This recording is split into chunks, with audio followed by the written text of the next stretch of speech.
Hi there, I'm Ben Morton and welcome to the Leaders Kitbag, your go-to podcast for practical leadership insights in just 6 minutes. In each episode, we tackle real challenges faced by leaders and managers, offering actionable tools and strategies you can take away and immediately apply. And because leadership doesn't happen in a studio, these episodes are mostly recorded outside on the move. They're raw, unscripted, and straight to the point. So, wherever you are, let's dive in and sharpen your leadership skills 6 minutes at a time. Regardless of whether you have an absolutely amazing boss or a terrible one, there will still be times when we need to reactively challenge up because the demands and pressure being put on you and your team are unachievable. And that is exactly what we're going to talk about in today's episode of the Leaders Kitbag.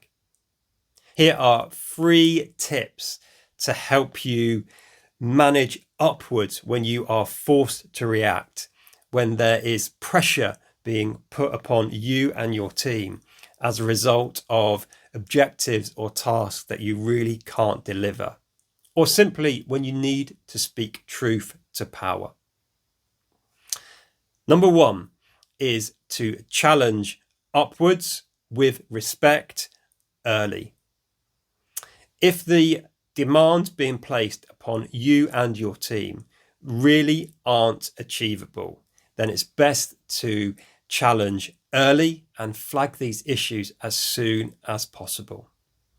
No leader likes to be informed of delays or challenges days or weeks down the line. So the sooner you raise your concerns, the better. And you can simply do that in a constructive way by saying things like, with our current capacity, this may not all be achievable. Can we please discuss some options?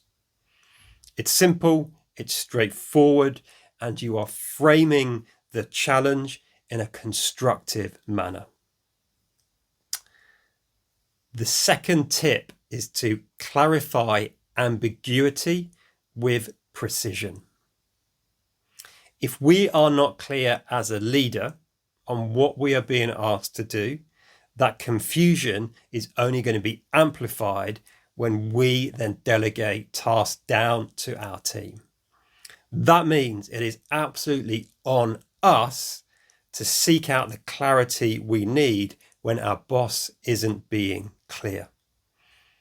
And we can do this by simply asking some better clarifying questions ourselves. For example, that might be, Ben, when you say fix it, what exactly do you mean? Or, Ben, when you say by the end of the year, do you mean the calendar year or the financial year? When we get clear on what it is we're being asked to do, we can pass that clarity down to our team and deliver what it is that our boss wants first time round, instead of adding to their frustration.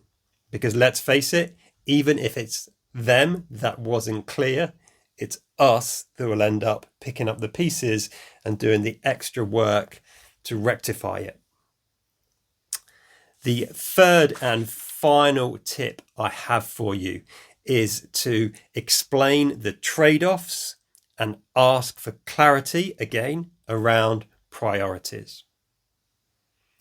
For example, if what you are being asked to achieve once again really isn't achievable, you might simply say something like, with our current capacity, can you please help me and the team clarify the things that we absolutely must prioritize? And in order to do that, the things that we can deprioritize. Or it might be around asking for some clarity around the acceptable trade-offs.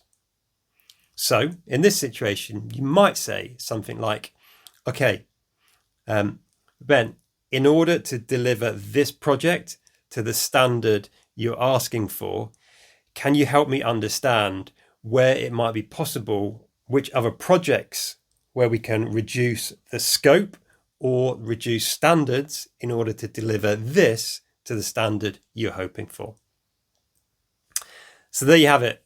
3 tips to help you when you need to reactively respond to your boss or speak truth to power. If you're getting value from these Leaders Kitbag videos and podcasts, then please visit my website at ben-morton.com, where you can sign up for the Leaders Kitbag email, where you get more tips and ideas and advice to help you be the best leader you can possibly be. That's it for this episode. Until next time, look after yourself and those you've got the privilege and responsibility to lead. Lead on.